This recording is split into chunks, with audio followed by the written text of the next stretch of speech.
주님과 함께하는 걸 끊임없이. 이해되시죠? 그러면 요한복음이 말하는 종말은 뭐냐면 바로 이 실현된 종말이에요. 이미 내 안에 들어와 있는 종말. 이해됐어요? 자, 이겁니다. 자, 그럼 이제 공간복음과 요한복음의 차이에 대해서 한번 보겠습니다. 그럼 왜 요한복음이 기록되어 있느냐? 공간복음도 있고 요한복음 왜 마태, 마가, 누가가 있는데 왜 구태여 그러면 요한복음이 기록되어 있을까? 요한복음의 목적이 뭘까?에 대한 견해입니다. 몇 가지 이제 가설이 있는데요. 여러분들이 많이 들었을 가설이 이제 보충 가설입니다. 뭐냐면 마태, 마가, 누가가 있다 보니까 이거를 보니까 내용이 뭔가 좀 부족하다. 특별히 역사적인 거에는 잘 써있지만 영적인 거에는 부족하니까 영적인 거를 보충하기 위해서 요한복음이 기록됐다 라고 주장하는 설입니다. 이제 요거는 뭐가 설명이 되냐면 마태, 마가, 누가에 나오는 것과 요한에 나오는 기록이 유사한 기록이 있죠. 그거는 설명할 수 있어요. 그런데 뭐가 설명이 안 되냐면 차이점에 대해서 설명이 안 돼요. 그리고 왜 그러면 마태복음에 나온 게 요한복음에 또 나왔냐? 중복된 것도 설명이 안 돼요. 요거는 신학적인 견해로 상당히 멉니다. 그런데 많은 목사님들이 쉽게 그렇게 설명을 해버려요. 마태, 마가, 누가는 역사를 잘 썼는데 요한복음이 그 부족한 빈자를 채우기 위해서 좀 영적인 책으로 나중에 써졌다. 이렇게 쉽게 설명을 해버리는데요. 신학자들이 좀 가장 공감하지 못하는 그런 설이고요. 두 번째는 이제 독자성 가설이라는 게 있는데요. 뭐냐면 요한이 이러한 사본이 없었다. 마태, 마가, 누가에 대한 사본은 하나도 없었다. 그러니까 자료가 없이 내가 예수를 만난 그 기억만을 가지고 썼다라는 겁니다. 물론 그랬을 수도 있지만 마태, 마가, 누가에 나온 내용과 요한이 너무 유사한 장면이 많거든요. 그러니까 그것도 사실은 많이 받아들여지지 않습니다. 가장 많이 받아들여지는 이제 주장은 이 요한복음을 기록한 사람이 최소한 이 마태, 마가, 누가를 세 권을 다 알고 있었든지 아니면 몇 권의 다른 자료를 가지고 그 최소한 구전이든 문서든 뭐 우리 책이 아니라 파피루스 같은 종이 문서, 양피지 같은 거니까 그거를 가지고 있든 사본을 가지고 있든 아니면 구전을 통해서라도 이 내용을 알고 있었을 것이다.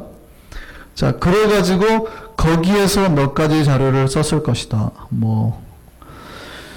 좀 어려운 말 하면 이제 신학자들이 나옵니다. 불트만, 케즈만, 이런 사람들이 있는데요. 우리가 알 건 없고요. 그러니까 불트만이라는 사람은 어쨌든 이적 자료, 강화 자료, 순환 자료가 몇 개가 있었는데 세 가지를 다 썼을 것이다. 어떤 사람은 이적 자료만 썼을 것이다. 그렇게 주장하는 거예요. 어쨌든 아니면은 우리가 잘 아는 신학자 한 명 있어요. 슈바이처. 우리 슈바이처를 어떻게 알고 있죠? 슈바이처를 어떻게 알고 있죠? 그렇죠. 아프리카에서 헌신한 의사로 알고 있잖아요. 근데 슈바이처는 굉장한 신학자입니다. 슈바이처는 굉장한 신학자고요. 아주 근세기에 정말 알려진 거의 유명한 신학자 중에 한 명이다. 슈바이처가요. 슈바이처는 천재예요. 유명한 바이올리니스트였고요. 음악에 대해서 아주 탁월했고요. 의학계 아주 탁월했고요. 그 다음에 신학에 아주 탁월했습니다. 그래서 신학에서는 슈바이처를 의학사로 보지 않고 굉장한 신학자로 보죠. 어쨌든 이 슈바이처는 요한복음에 대해서 말할 때 전승을 인정을 하지만 문서는 없었을 것이다. 구전으로만, 그러니까 마태, 마가, 누가에 대한 구전으로만 내려왔을 것이라고 이제 주장합니다. 그러니까 전 세계에서 가장 많은 신학자들이 그거를 갖다가 주장을 해요.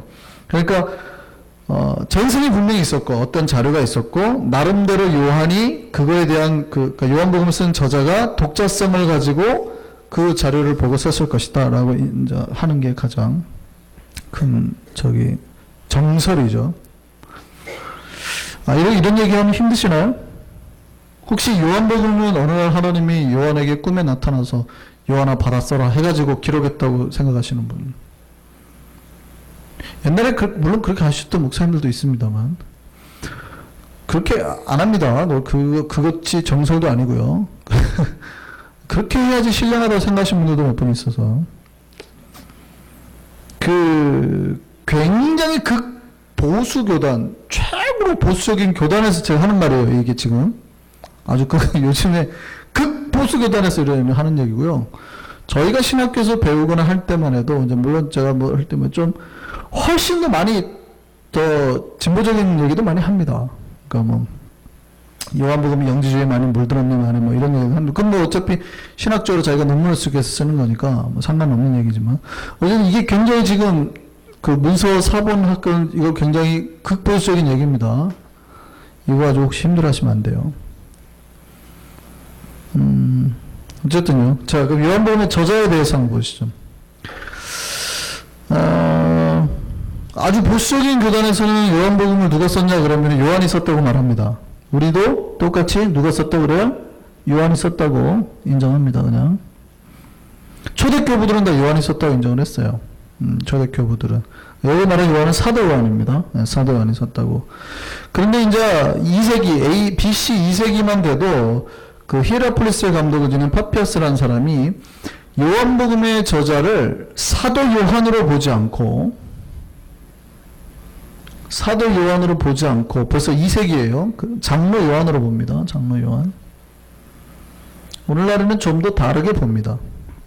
좀 다르게 보고 바울의 제자였던 사람 중에 뭐 누구였을 것이라도 이해하기도 하고요. 아니면은 최소한의 공동체로 이해하기도 합니다. 그래서 요한은 제가 신학교에서 배울 때는 가장 들어서 요한이라고만 안 하면 돼요. 사랑하시는 제자. 21장 우리 요한복음 21장 24절 한번 보시죠. 같이 한번 보겠습니다. 시작.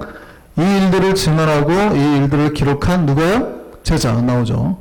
그래서 독특하게 요한이라고 표현하지 않고 이 요한복음을 쓴 사람은 특별한 기록한 제자가 있었어요. 그때 이 사람이라 그러고 말하게 그 다음에 우리는 그의 증언이 참, 이 우리가 누구냐에 대한 이제 신학적인 여러 가지 견해가 있는데요. 어쨌든 당시에 이 사람들을 지지했던 공동체, 요한 공동체가 있었다는 얘기예요. 이해되세요? 제가 지금 문서학에 대해서 얘기하고 문서로 말씀을 드리는 거예요. 그런데 우리는 그러면 사도 요한입니까? 장로 요한입니까? 사랑하시는 제자입니까? 라고 말할 때 굳이 제가 사랑하시는 제자라고 말한다고 해서 여러분이 앞으로 확 신학적인 티를 내려고 사랑하시는 제자가 요한복음을 기록하고 이렇게 말할 필요가 있을까요? 없을까요? 제가 여기서는 그냥 신학적인 얘기를 좀 학문적으로 전하려고 하는 말이고 전혀 이럴 필요가 없습니다. 요한복음 누가 썼어요? 누가 썼어요? 요한이 썼어요. 어렵게 생각하시고 그렇게 나누는 이유는 요한복음이 아니라 이 사람들이 썼다고 하는 거는 시대적 상황이나 배경이 있다는 뜻이에요. 왜냐하면 요한복음은 제가 기록 연대를 뒤에 말씀드렸지만 BC 100년이 넘거든요. 그 얘기는 70년에 성전이 망한 걸 이미 봤다는 얘기예요. 이해되세요?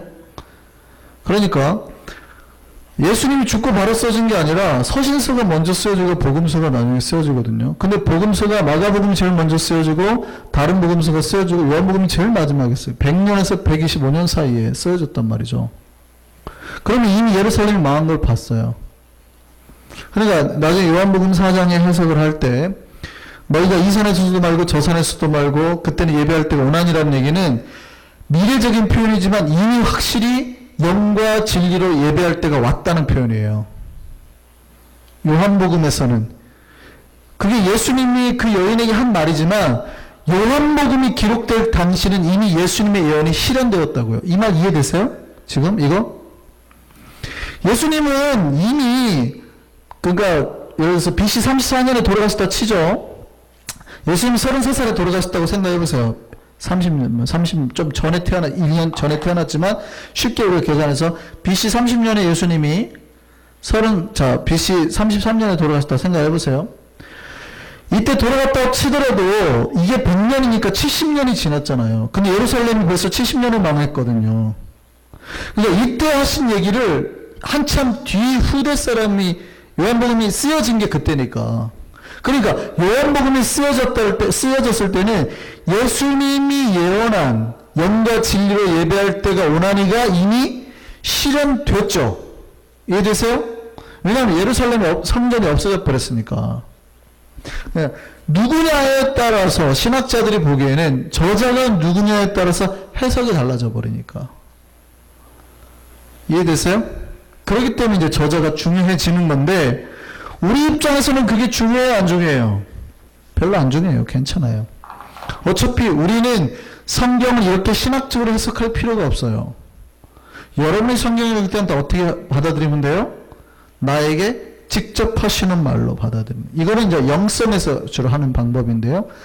그러니까 우리는 오늘날의 개신교의 신학은 문서 비평입니다. 비평학입니다. 근데 교회에서는 거의 문서 비평을 가르치지도 않고 가르친 적도 거의 없어요. 왜냐하면 그게 개인적인 영성에는 그렇게 크게 도움이 안 되거든요. 그럼 우리는 어떻게 지금까지 해왔고 2000년의 역사에서 대부분 어떻게 했냐? 영성으로. 그것이 영을 통해서 나에게 무슨 말을 하는가를 찾아냈었습니다. 지금까지. 그러니까 우리는 그것만 찾으면 돼요. 아시겠죠? 자, 요한복음에 그러면 기록 연대 제가 말씀드렸죠. 대부분의 약 125년. 그러니까 그거를 왜 추정을 하냐면 다 이유가 있어요. 왜냐하면 그 파피루스라고요. 파피루스 아까 제가 말씀드렸죠. 종이로 만든 거나 뭐 그런 양피지 같은 거에 나온 파피루스가 이집트에 발견이 됐는데 이게 당시에 약 125년경에 기록된 사본이라고 추정이 됩니다. 그 다음에 2세기에 중엽에 기록된 다른 그러니까 뭐 성경은 아니죠. 영지주의 문헌들이 있어요. 그 다음에 교부들이 쓴 책이 있어요. 성경이 아니에요. 교부들이. 교부라고 말하는 거는 초대교회 감독들, 초대의 감독들, 뭐 이레니우스나 클레멘트나 100년과 200년 사이에 요 시대를 살았던 사람들이 썼던 글들이 있어요. 그 글에 이미 요한복음의 내용이 인용이 된단 말이죠. 그러니까 제가 오늘날 똑같이 설교를 하는데 제가 이 시대에 쓰여졌던 어떤 책을 인용을 하잖아요. 제가 최근에 스티브 잡스의 책을 제가 인용을 한다 치죠. 설교할 때 스티브 잡스가 우리에게 이렇게 말했습니다 라는 제가 인용을 하면 2000년 뒤의 사람은 제가 이 설교를 쓴 지가 언젠지 모르는데 스티브 잡스를 인용한 걸로 봐서 최소한 내 설교는 언제 때 거예요? 스티브 잡스가 살았던 시대에 쓰여진 설교잖아요. 이해되세요? 네, 똑같은 거예요. 그러니까 요한복음이 쓰여진 거를 추정하는데 이미 125년이나 200년경에 그 문서가 인용이 됐다라는 거는 그 전에 당시에는 보급이 빠르지 않으니까 훨씬 전에 기록이 됐을 것이다. 그래서 대략 100년경 사이에 이미 요한복음은 기록이 됐을 거라고 추정을 하는 겁니다. 그러니까 신학자들은 자료가 없으면 거의 말을 안 해요. 그러니까 다 말을 하는 이유는 그런 문서 자료를 보고 이야기를 하는 겁니다. 근데 이 문서 자료가 획기적으로 만약에 70년대에 요한복음이 인용된 문서 자료가 나왔다 이러면 신학계에 이제 파동이 일어나죠. 모든 신학계 다 아니다. 요한복음 훨씬 이전에 쓰여졌다. 이런 대박 사건이 나는 거죠. 증거로 다 하니까 문서로 하는 거니까. 어쨌든 그래서 요한복음은 제일 마지막에 쓰여졌다고 봅니다. 근데 요한복음의 기록 목적이 무엇이죠? 요한복음에 대한 기록 목적은요, 아까 제가 말씀드렸죠? 공간복음을 보완하기 위해서. 그 다음에 두 번째는 뭐냐면, 아까 제가 요한복음이 기록된 때가 100년이라고 그랬잖아요? 이 100년도에 가장 많이 이제 문제가 됐던 게 영지주의입니다. 영지주의. 영지주의 영향이 오늘날에 굉장히 많아요. 말 그대로, 그노시스, 영은 중요하고, 육은 안 중요한. 오늘날에 그렇게 교인들이 많이 설교할 때, 장례 때 그러죠. 이미 영은 천국 갔고, 육은 땅에 묻혀 사라지고. 이렇게 영지주의적 표현이에요. 별로 좋은 표현들 아니에요. 몸이 반드시 부활할 거를 말하는 게 기독교입니다. 이거 영지주의예요, 지금. 그러니까 목사들이 자꾸 실수하는 게, 영은 영생을 하고, 몸은 썩어 없어진다고 자꾸 가르쳐요. 기독교적인 게 아니거든요. 그러니까 육체는 그러면 구원받았으니까 육체는 마음대로 해도 된다는 얘기 아니에요. 그게 아니거든요. 그런 게. 이게 영지주의예요. 이게 이제 당시 100년 정도의 1세기경에 영지주의가 만연을 했는데 영지주의의 특징이니까 뭐냐면 신이 이 천상세계에 사니까 천국에 사니까 이 땅을 내려올 때에 여기가 이제 레테의 강해라 할 때 이 땅을 내려올 때에 인간의 영혼 속에 그 머릿속에 아닌 마음속에 영혼이 임하잖아요. 그럼 영혼을 돌려보내려면 육체가 마치 영혼을 붙드는 감옥이거든요. 그러니까 육체가 피로해지거나 괴로우면 영혼을 놓죠. 아니면 철학적인 가르침을 많이 받아서 깨달으면 영혼을 자유하게 한다고 생각하는 거예요. 그러니까 굉장히 육체를 괴롭히는 거죠. 금식을 한다 할지 금욕을 한다 할지. 육체를 괴롭히면 영혼이 자유하게 되는 거예요. 아니면 철학을 많이 들어서 영혼을 자유하게 한다 할지. 이런 개념이니까. 육체는 중요해요, 안 중요해요? 안 중요해요. 그러면 문제는 이제 십자가예요. 예수님이 십자가에 달리셨을 때 예수님이 십자가에서 고통을 받았을까요, 안 받았을까요? 이 사람들 얘기를 한다면 별로 의미가 없죠. 그러니까 요한복음에 제가 아까 말할 때 그 마지막에 그런 부분이 영지주의들이 좋아할 만한 부분이죠. 영지주의 사람들이 예수님은 십자가에서 하나도 고통스럽지 않게 돌아갔다. 그래서 영지주의자들이 요한복음을 좋아했어요. 그러니까 그렇게 표현을 하다 보니까 예수님이 육체의 의미가 없어요. 그래서 여기서 가연설이 생깁니다. 뭐냐면 예수라면 육신을 입고 오실 수 없다. 본질적인 진짜 하나님이라면. 그래서 이제 그 가연설의 뜻이 뭐냐면 그 도케티즘인데요. 도케티즘이 그리스 말 헬라어로 말하면 보이다. 그러니까 하나님이 인간으로서 보였을 뿐이지. 그러니까 인간으로 보여진 하나님은 환상이고 본질은 신이어야 된다. 그러니까 뭐를 부정하는 거예요? 예수의 인성을 부정하는 거죠. 이게 가연설입니다. 이 영지주의자들이. 오늘날 이렇게 믿으시는 분이 꽤 많아요. 예수님은 영이고 육체는 별로 의미가 없다고. 이게 굉장히 중요해요. 이게 우리의 부활과 관계가 되는 거거든요. 그러니까 우리가 부활할 때 영이 부활한다고 생각하시는 분들이 꽤 많아요. 몸이 같이 부활하는 겁니다. 이게 기독교예요. 영이 부활한다고 믿는 건 영지주의예요. 다 영지주의. 큰일 나요. 그거 잘못 믿으시는 거예요. 이 영지주의 때문에 초기 기독교가 타격을 많이 입었어요. 그래서 가연설이 뭐냐면 예수님이 인간의 탈을 쓰고 왔으니까 예수는 인간이 아니다는 거예요. 그런데 요한복음은 이 가연설의 당시에 만연했던 거에 대해서 신학적인 해석을 바로 해주려고 오히려 써졌다. 오히려 우리가 요한복음이 아닌데? 라고 할지 모르지만 아니다는 거예요. 그게 아니라 오히려 그런 잘못된 그 신학적인 해석을 바로 잡아주려고 써졌다. 라고 주장합니다. 요한복음 4장 보시죠. 어떤 장면이 나와요? 예수님이 길 가실 때가 뭐 하셔요? 피곤하셨죠. 그죠? 예수님이 피곤했죠. 그 다음에 7절 보세요. 예수님이 사마리아 여인한테 가서 뭘 달라고 그래요? 뭘 달라고.